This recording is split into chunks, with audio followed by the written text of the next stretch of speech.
Hey, everyone. Welcome to Storytelling Time, the place where every story comes alive. If you love getting lost in thrilling tales, gripping mysteries, and epic adventures, you're in the right spot. I'm your storyteller, and here, we don't just tell stories, we bring them to life. Whether it's fantasy, mystery, horror, or even a bit of comedy, we're all about immersion. So grab a snack, get comfy, and prepare for a journey that'll keep you on the edge of your seat. Trust me, you won't want to miss a single chapter. Don't forget to hit that subscribe button, turn on notifications, and join the Storytelling Time family. Let's dive into the stories that await, starting now. The north wind, when it finally clawed its way over the low, scrub-covered hills and down to the coast of Grey Nest, tasted of something ancient and unforgiving. Tam breathed it in deeply at her back door, the salt a sharp tang on her tongue, the rhythmic rustle through the tough shore grass a familiar, almost comforting pulse. On days like this, the chaotic edges of the world seemed to smooth themselves out. The pull of the tides aligned with the charts tacked to her kitchen wall, the cries of the gulls overhead were clean, precise arcs against the bruised blue sky, and even the recalcitrant clay in her sample trays seemed to settle, their secrets momentarily subdued. She catalogued them with a meticulousness that bordered on ritual, the faint fishy breath of one, the surprising grit of another, the almost talc-like smoothness of a third when she rubbed it between her gloved fingers. This work, this tangible connection to the earth beneath her feet, was a fragile anchor in a life that often felt adrift. For these brief hours, she was tethered, exquisitely so, to something real. Grey Nest itself was a place content in its own obscurity, a scattering of 6 crooked streets that likely wouldn't trouble a cartographer, let alone a postcard printer. 2 pubs, their windows perpetually fogged with the murmur of local gossip, and the skeletal remains of St. Jude's, its bell silent since Tam was a child, formed the village's meager landmarks. Mismatched shingles clung to the cottages like tired scales, salt spray had etched the windowpanes with a permanent haze, and gossip, she'd quickly learned, was the primary currency. But beneath the surface of this unassuming quaintness, Grey Nest harbored one true anomaly, a silent, unyielding secret. The locals called it, with a shrug and a vague wave of the hand, that empty bit. It sat just beyond the last row of cottages, a patch of land that defied the very nature of Grey Nest. It never flooded when the winter storms raged, never sprouted the tenacious wildflowers that dotted the surrounding fields, and its contours remained stubbornly unchanged, regardless of the wind's fury or the relentless coastal rain. For 3 summers, Tam had dedicated herself to this anomaly. 3 summers of sun-baked skin and the persistent drone of insects, and in all that time, nothing in that place had yielded to the relentless laws of nature. No leaf had withered, no insect had burrowed, no stone had shifted. She had searched for the telltale signs of burial sites, the subtle depressions of sinkholes, the unevenness that betrayed subsidence. Nothing. The land simply was, a perfect, sterile plateau in a world of constant flux. Its remarkable quality wasn't that it seemed to be hiding something, but that it appeared to be hiding absolutely nothing at all. And that, to Tam, was the most unsettling mystery of all. With slow, deliberate turns of the auger, she had extracted core samples, the sun squinting her eyes against the glare. But what came up was wrong. Too clean. No frantic wriggle of worms, no tenacious grip of roots. There was no rich scent of loam, no earthy hint of decay, only a dry, granulated matter that crumbled like ancient chalk. Under the cold gaze of every microscope she could access, from the dusty one in the village hall to the powerful digital scope at the distant university, she found nothing. No microbes, no dormant spores, no ghostly traces of bacterial colonies. "That's not possible," she had murmured to the silent lab, the words less a challenge to her own data and more a desperate attempt to steady herself against its implications. She had even resorted to seismic readings, her small portable rig sending harmless pulses into the unresponsive earth, waiting for the echoes that would map the layers beneath. The echoes returned too swiftly, as if the ground wasn't as thick, as dense as it appeared. As if it were barely there at all. That night, the north wind howled with unusual ferocity.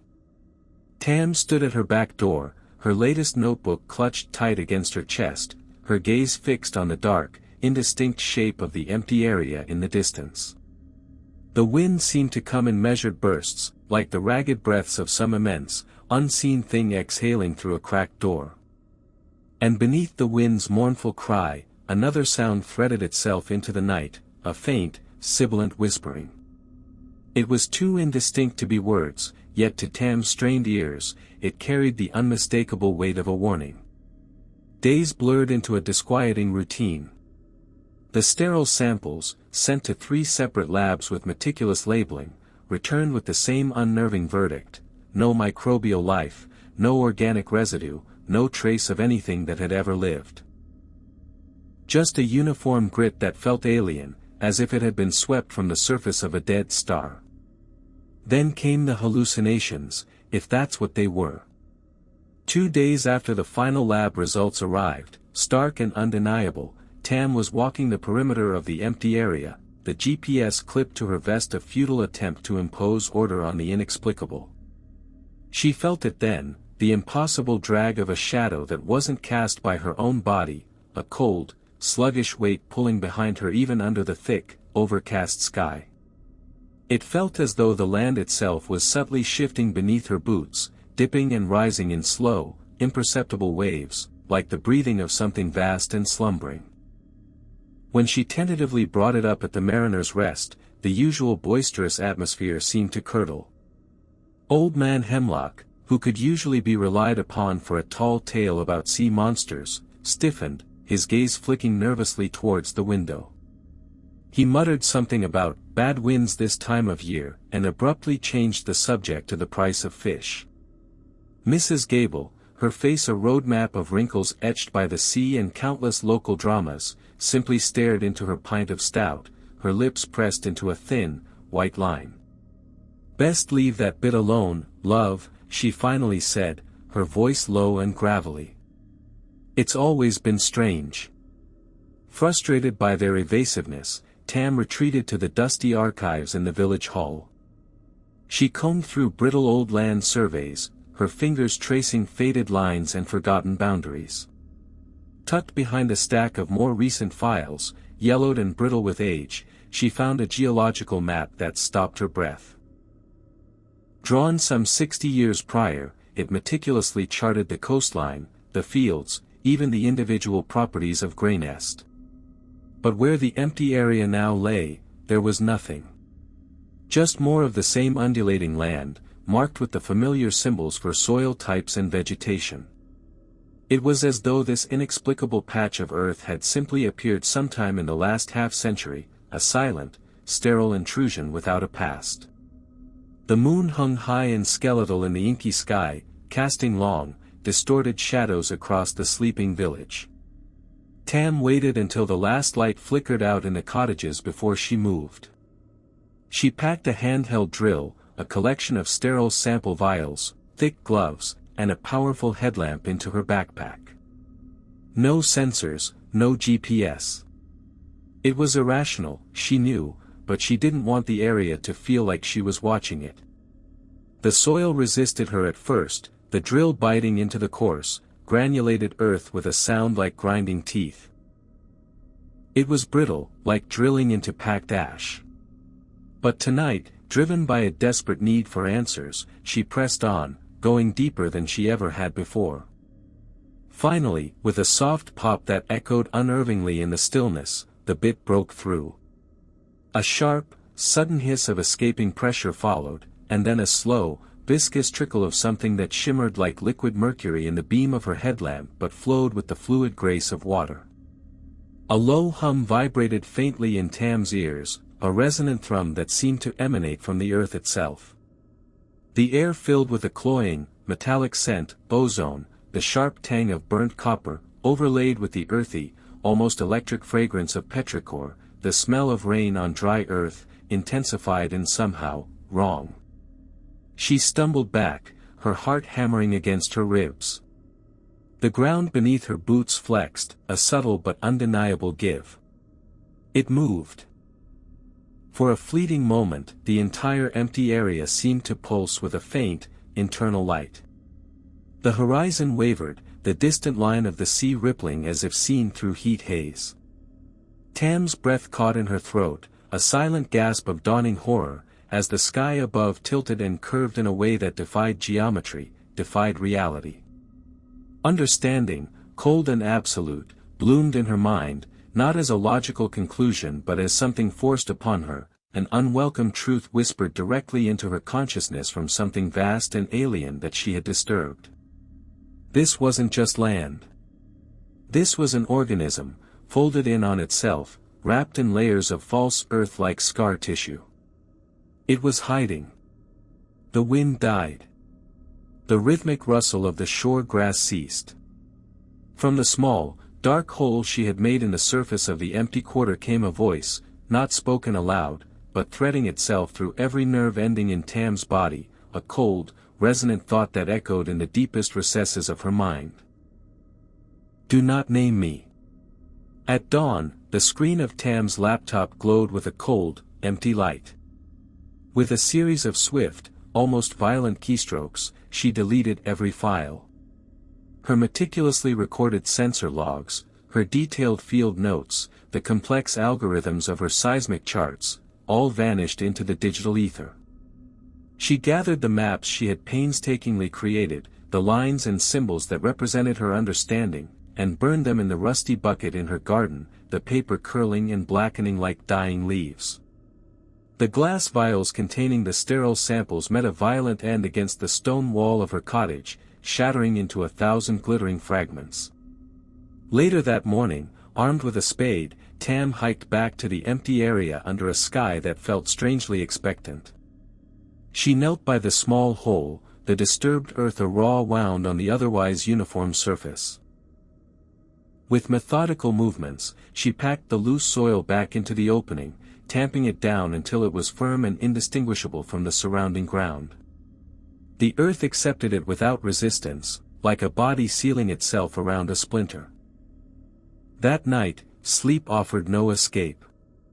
Tam dreamed of impossible geometries, of folding plains and mirrored skies, of something huge and soft and coiled in on itself like a sleeping god with no bones, its form shifting and fluid, defying definition.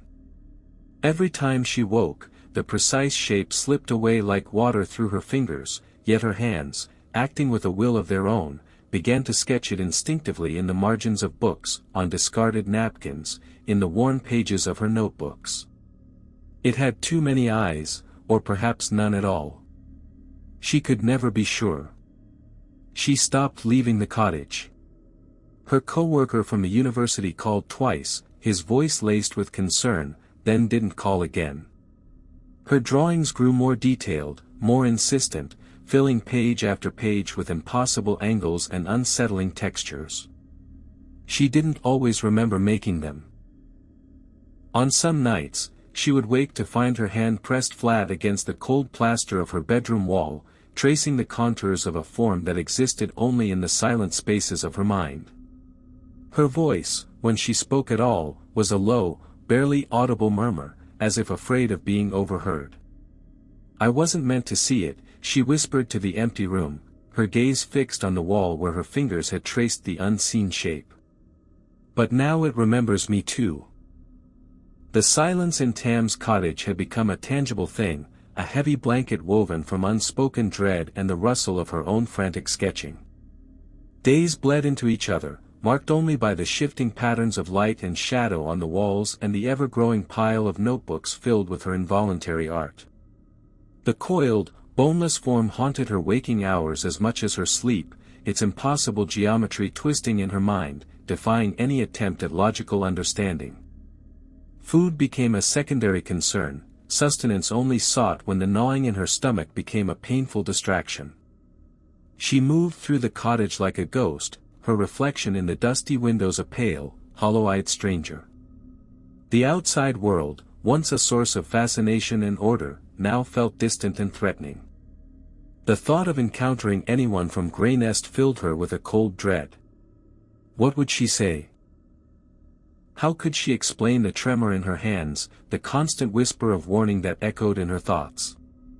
One particularly bleak afternoon, the insistent chirping of her mobile phone startled her. It lay half-buried beneath a stack of drawings on the kitchen table, a relic of a life she was rapidly leaving behind. Hesitantly, she picked it up. The screen displayed a familiar name, Dr. Alastair Finch, her supervisor at the university. She almost let it go to voicemail, the urge to retreat further into her self-imposed isolation almost overwhelming. But a flicker of obligation, a tiny spark of the person she used to be, made her press the answer button. Tam. Are you alright? We haven't heard from you in weeks. Alastair's voice, usually so measured and academic, held a note of genuine concern. Your colleagues are, well, they're wondering. Tam swallowed, her throat dry. I'm fine, Alastair. Just caught up with some things. The lie felt thin and brittle even to her own ears. Caught up. Tam, you haven't responded to emails, you haven't submitted your reports on Greynest, and frankly, some of your initial findings were rather unusual. We were hoping you could elaborate. The word unusual hung in the air, heavy with unspoken questions. Tam's grip tightened on the phone. How could she explain the sterile soil, the too fast echoes, the feeling of being watched by the very ground beneath her feet? How could she possibly articulate the terror of the voice that resonated within her skull? There were anomalies, she conceded, her voice barely a whisper. In the soil composition. The seismic readings were inconclusive.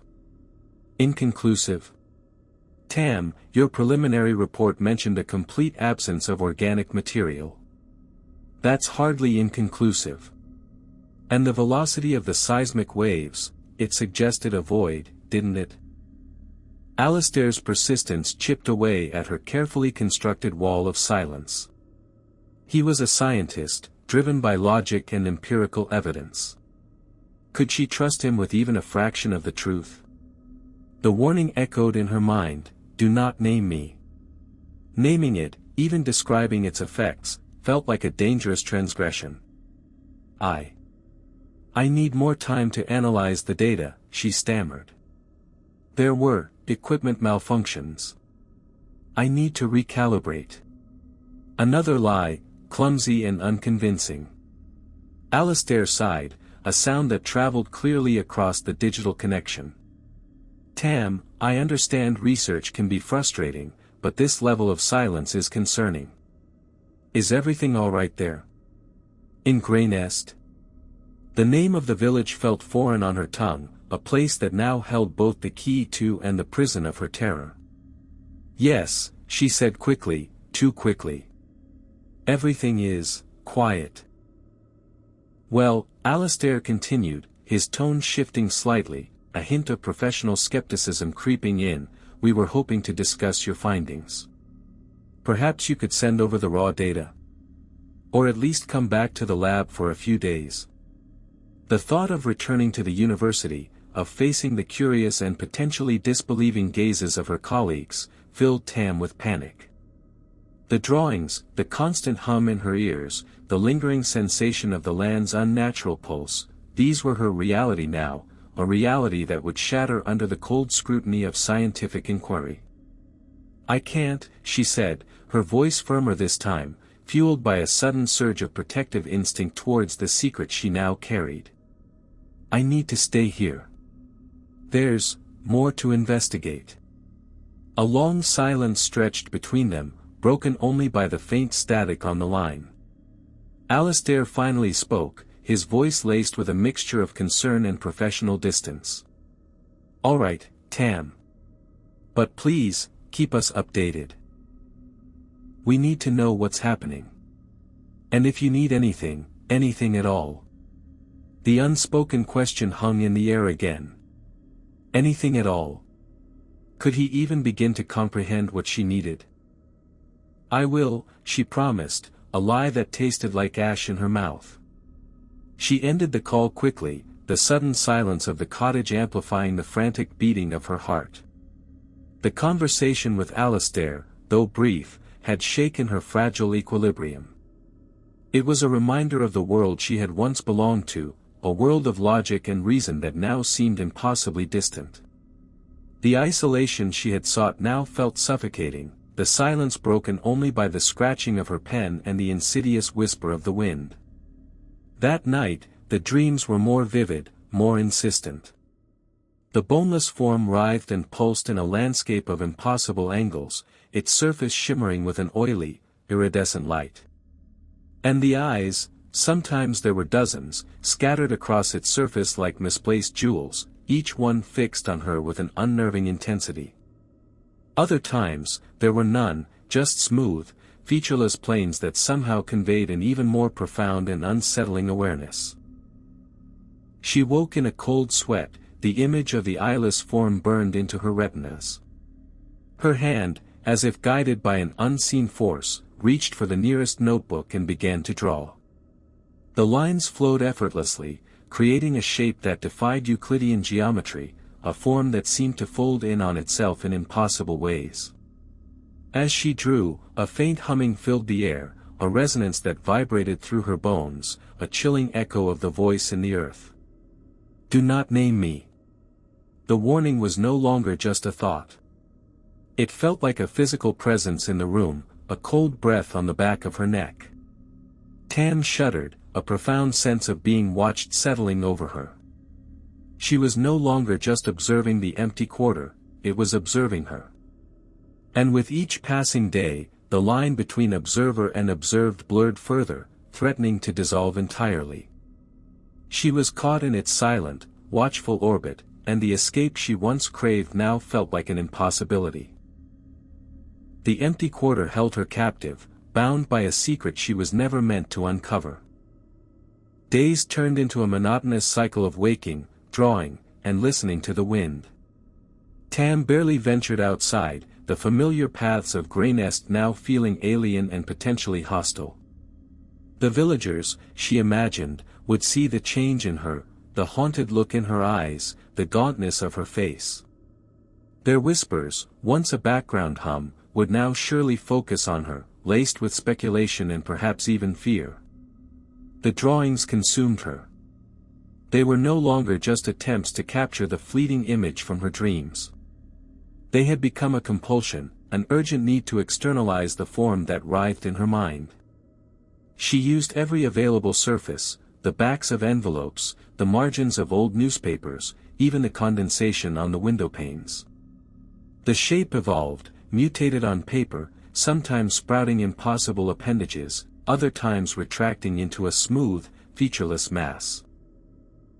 The humming in her ears intensified when she drew, a low thrum that seemed to vibrate from the very core of her being, a constant reminder of the presence beneath the empty quarter. One afternoon, driven by a desperate need for distraction, Tam found herself drawn to the disused church of St. Jude's.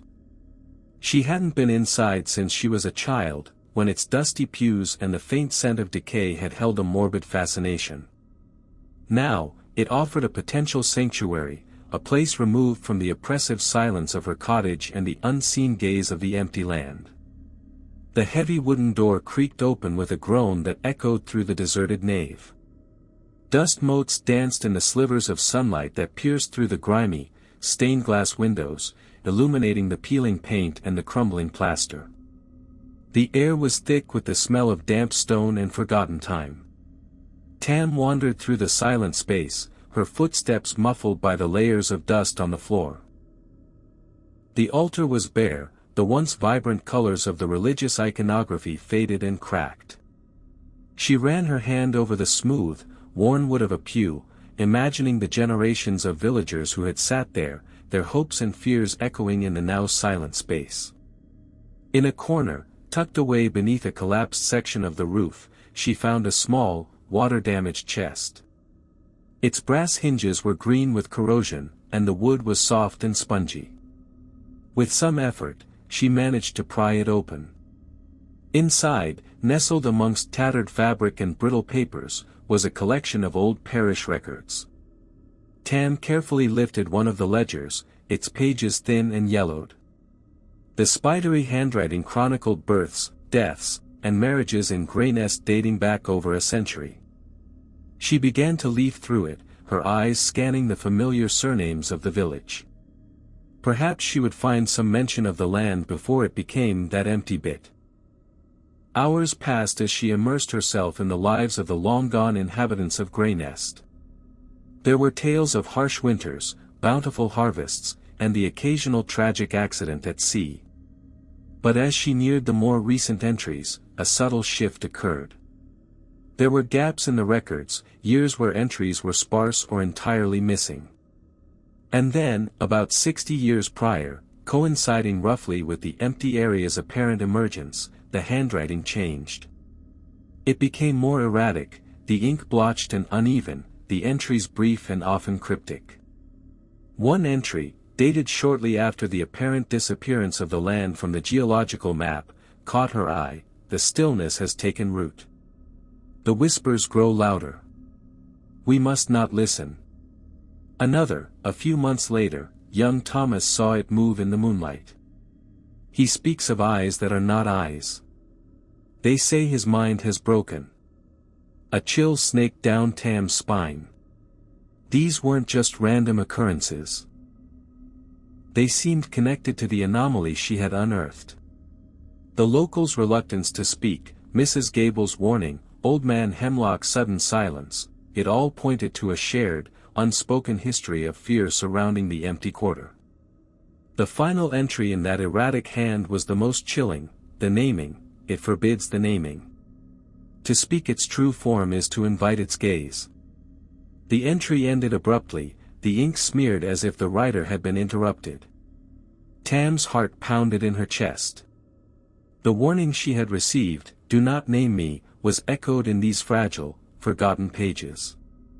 The locals knew something. They had known for decades. And they had chosen silence as their only defense. As dusk began to paint the sky in shades of bruised purple and gray, Tam carefully returned the ledger to the chest, a newfound understanding dawning within her. The empty quarter wasn't just an anomaly, it was something ancient, something powerful, and something that actively resisted being understood.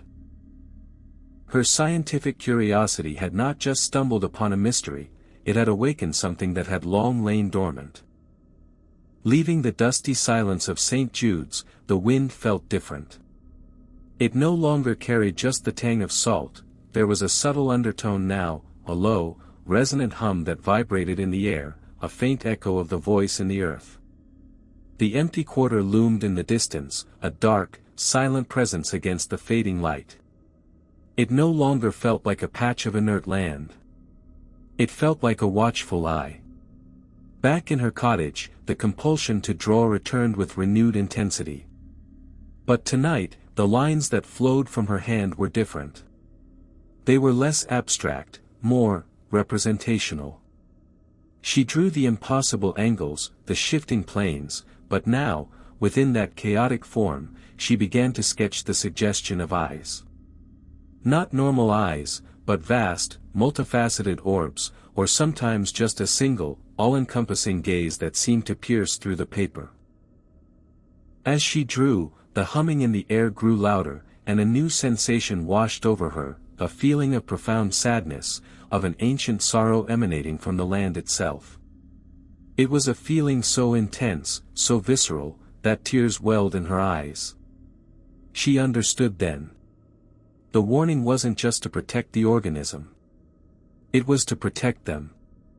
To name it, to truly see it, was to invite its sorrow, its ancient pain, into their world. And perhaps, to invite something far worse.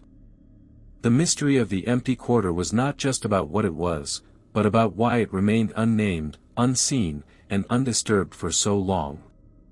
And Tam, in her relentless pursuit of scientific truth, had unknowingly shattered that fragile silence. The consequences, she now realized with a chilling certainty, were only just beginning.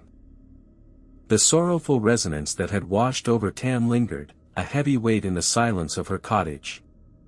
It was more than just a feeling, it was a sense of shared history, a glimpse into an ancient suffering that emanated from the empty quarter.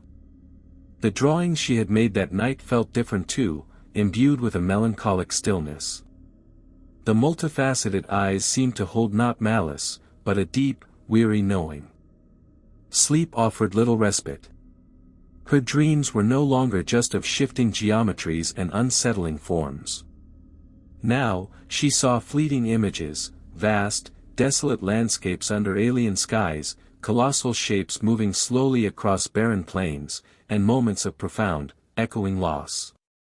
These weren't her memories, she knew, but they felt intrinsically connected to the entity beneath the empty quarter, fragments of its long, silent existence. The next morning, a strange stillness hung over Greynest. The usual cries of the gulls seemed muted, the distant crash of waves softer. Even the wind, her constant companion, was absent. It felt as if the entire village was holding its breath. Driven by a need to understand the connection she felt, Tam ventured out. The air was heavy, thick with an unspoken tension. The few villagers she saw on the winding streets moved with a hushed urgency, their eyes downcast, avoiding contact. Mrs. Gable hurried past, her face drawn and pale, without her usual curt nod. Old Man Hemlock was nowhere to be seen.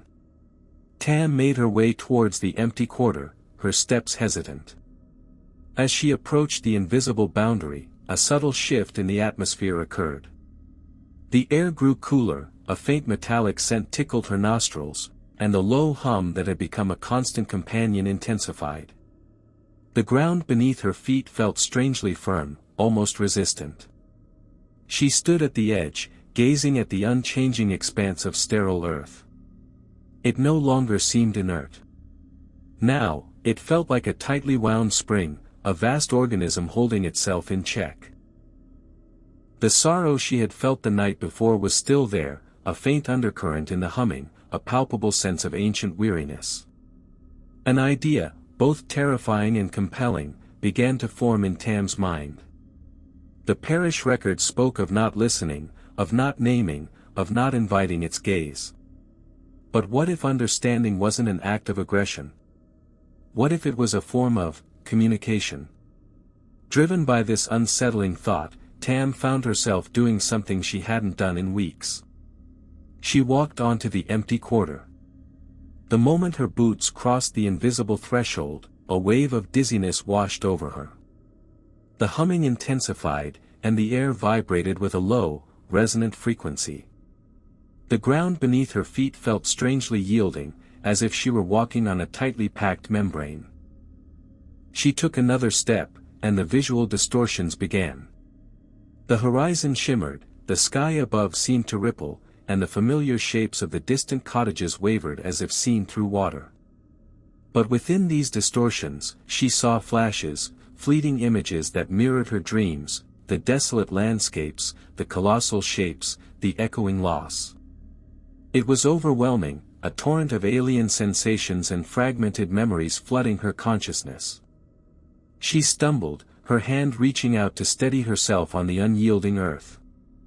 And then, the voice came again, not as a thought this time, but as a direct, almost physical sensation, resonating through her very bones. It wasn't in any language she knew, yet the meaning was unmistakable. It was a plea, a deep, ancient yearning. Alone. So long alone. The sheer weight of that loneliness struck Tam with the force of a physical blow. This wasn't a malevolent entity, it was something ancient and isolated, its existence a solitary vigil.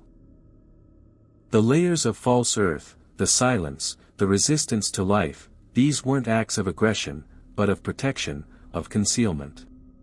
But protection from what? As the question formed in her mind, the fragmented images shifted. She saw flashes of light, of immense, incomprehensible forces moving through the void, of other shapes, vast and predatory, searching. A sense of profound fear, primal and overwhelming, washed over her. The organism beneath her wasn't just hiding, it was hiding from something.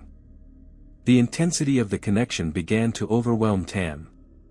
Her head throbbed, her vision blurred, and the humming threatened to shatter her eardrums.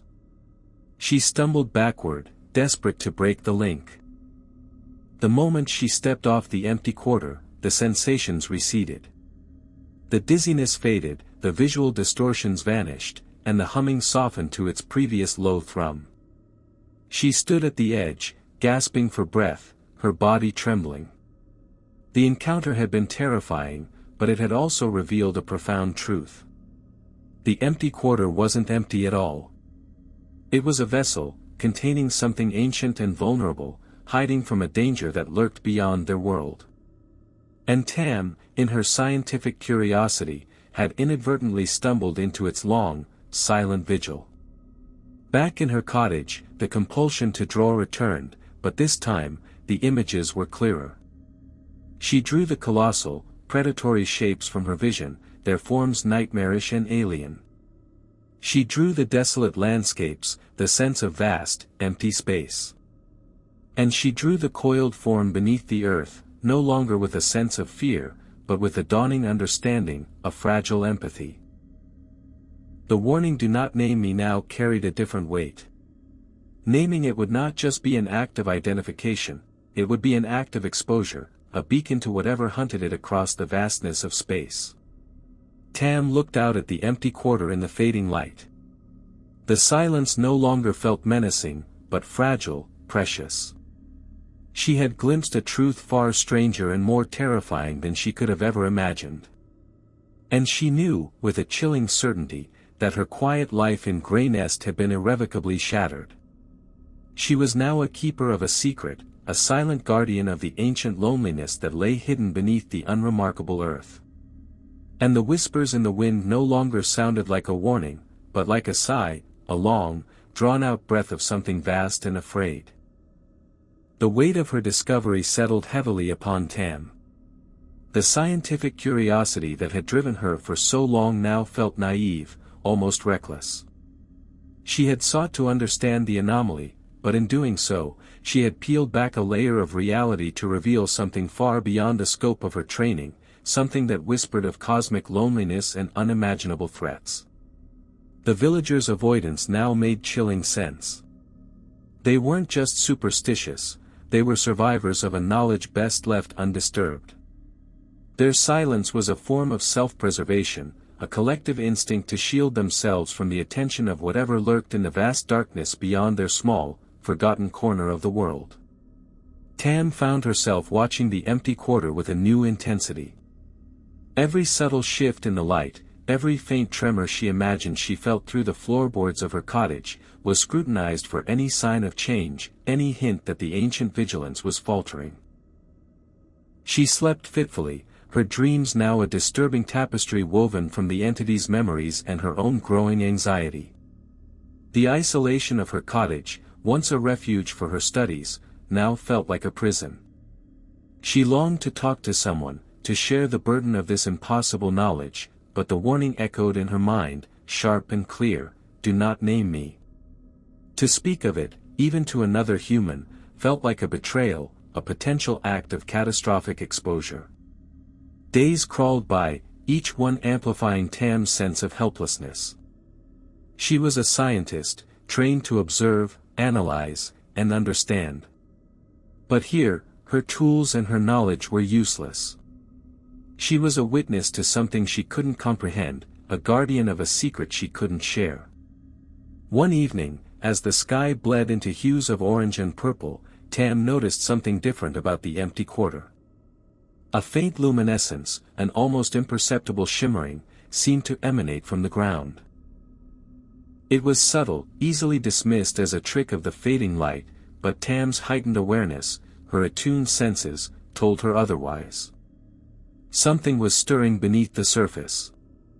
Fear, cold and sharp, pierced through her growing sense of responsibility. Had her brief connection with the entity somehow weakened its defenses? Was whatever it was hiding from now aware of its presence? Driven by a desperate need to understand, Tam cautiously approached the empty quarter as darkness fell. The shimmering was more pronounced now, a faint, ethereal glow that seemed to pulse gently. The low hum in the air had intensified, vibrating through the soles of her boots. As she stood at the edge, the ground beneath her feet began to tremble, a subtle but undeniable vibration that resonated deep within her chest. The air crackled with an unseen energy, and the metallic scent was stronger, overlaid with a faint, sweet aroma she couldn't quite place.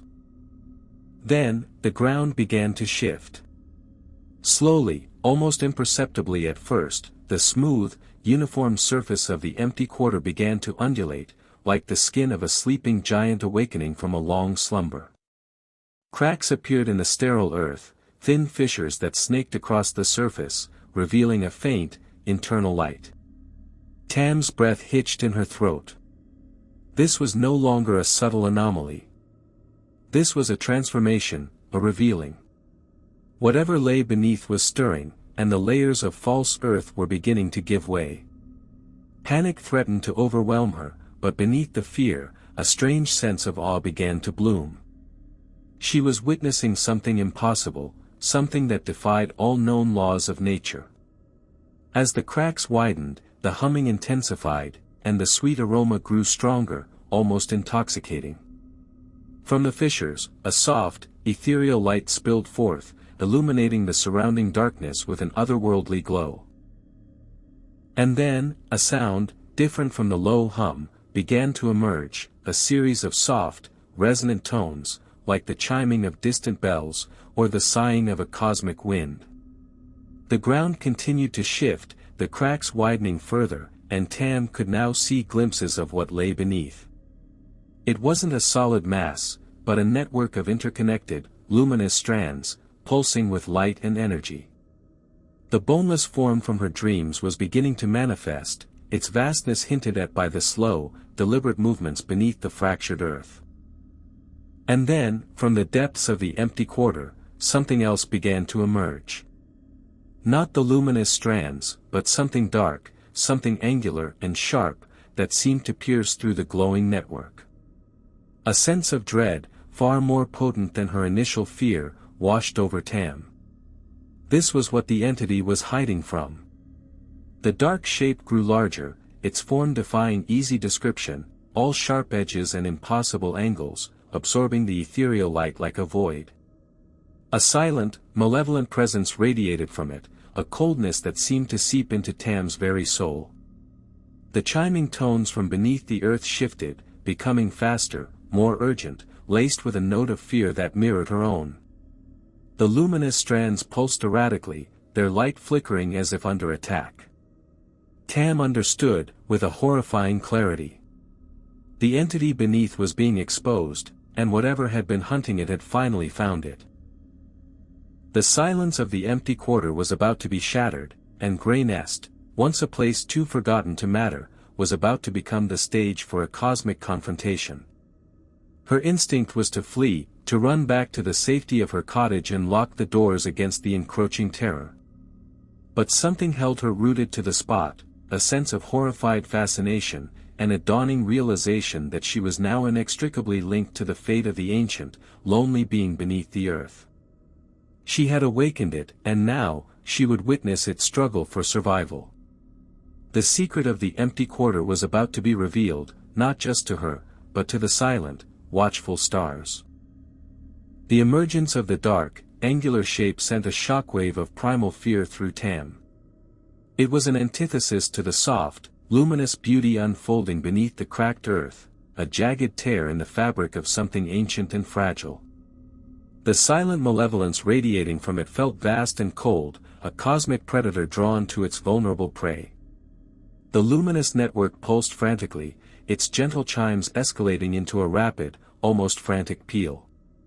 The ground bucked and shuddered more violently now, the fissures widening into gaping rents that revealed the breathtaking scale of the entity beneath. It was immense, a sprawling consciousness woven from light and energy, and it was clearly terrified. The dark shape continued its inexorable ascent, its sharp edges slicing through the glowing strands as if they were mere filaments. Where it touched the light, the luminescence flickered and died, leaving behind patches of cold, absolute darkness.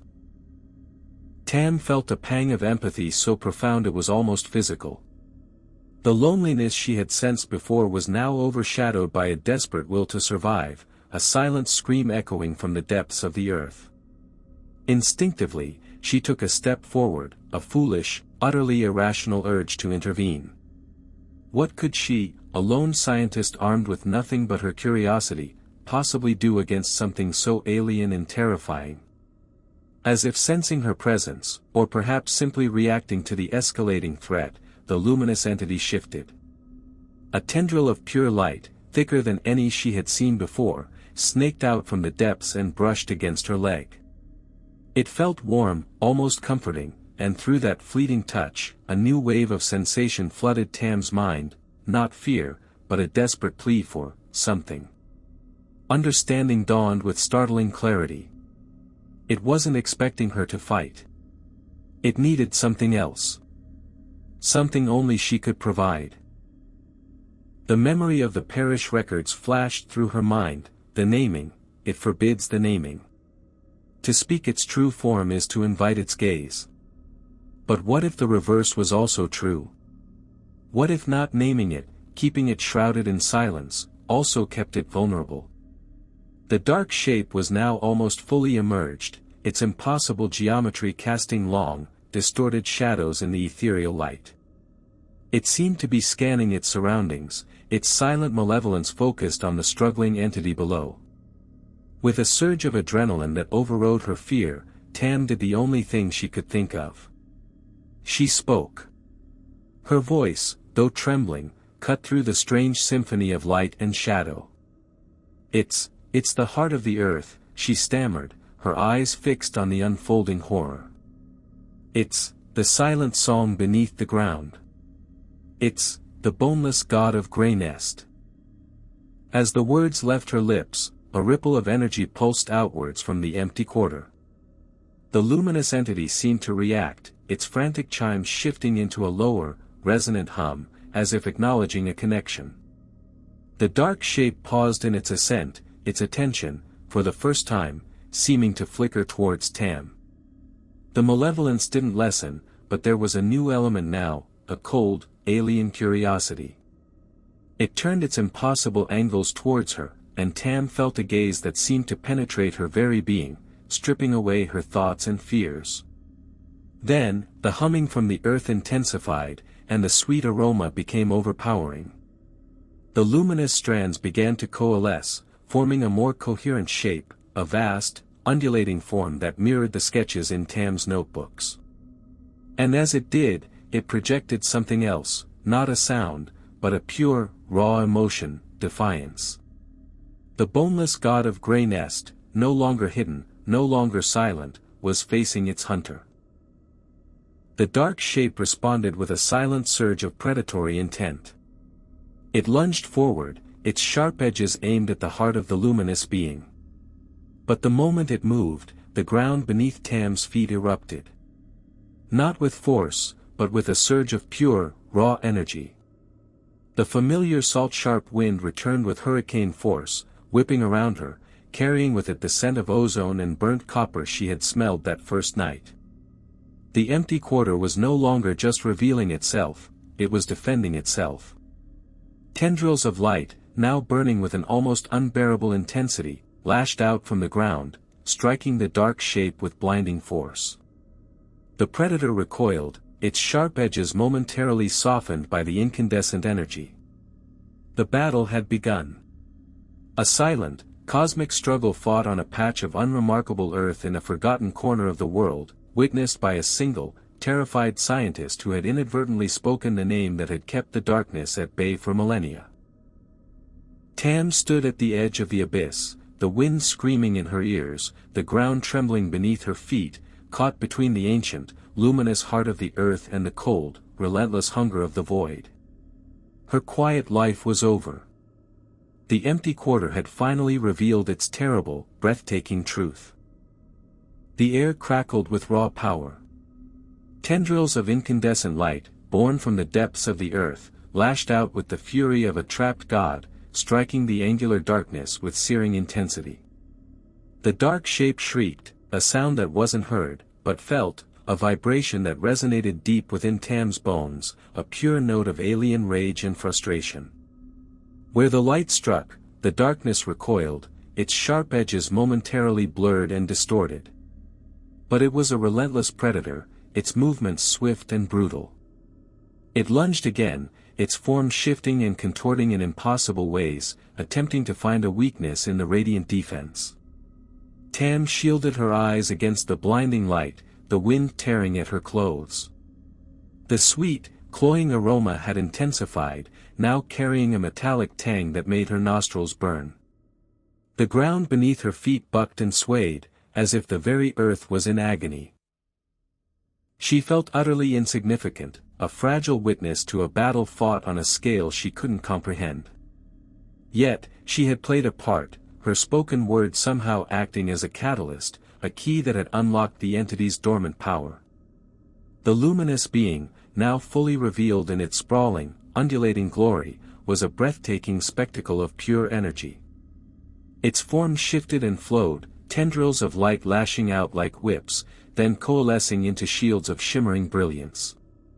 But the dark shape was relentless, its attacks precise and brutal, its alien intelligence focused on a single goal, annihilation. Tam watched in horror as a jagged edge of the darkness pierced through a shield of light, and a section of the luminous entity flickered and dimmed, a silent scream of pain echoing in her mind. The connection she had briefly felt was still there, a fragile thread of empathy amidst the chaos. Desperation surged through her. She had to do something, anything. But what weapon could she possibly wield against such cosmic forces? Her scientific tools were useless, her knowledge inadequate. Then, her gaze fell upon the discarded fragments of the glass vials she had smashed against her cottage wall, remnants of the sterile soil samples. An absurd, almost insane idea sparked in her mind. The soil. It had been utterly devoid of life, alien in its composition. What if that very sterility held some kind of resistance? Ignoring the raging wind and the trembling ground, Tam scrambled back towards her cottage, her mind racing. She found the broken vials scattered amongst the overgrown weeds, the granulated, otherworldly grit still clinging to the shards. Clutching a handful of the fragments, sharp edges digging into her palms, she stumbled back towards the edge of the empty quarter. The battle raged on, the light and darkness clashing in a silent, terrifying ballet. Taking a deep breath, she hurled the glass shards and the alien soil towards the dark shape. It was a futile gesture, a tiny act of defiance against an overwhelming force. But as the fragments struck the darkness, something unexpected happened. The areas where the soil landed seemed to shimmer, to distort the sharp edges of the predator. A faint hiss, like static electricity, filled the air. The dark shape recoiled, its attention momentarily diverted from its luminous prey. It turned its impossible angles towards Tam again, and the cold malevolence in its gaze intensified, now laced with something akin to irritation. The luminous entity seemed to sense the shift. Its radiant tendrils focused their attack on the momentarily vulnerable predator, lashing out with renewed ferocity. Tam's heart pounded in her chest. It was working. The alien soil, the very substance that defied life, seemed to disrupt the alien darkness. Driven by a desperate hope, she ran back to her cottage again, searching frantically for any remaining samples, any trace of the sterile grit. She found a small amount clinging to the inside of one of her sample bags.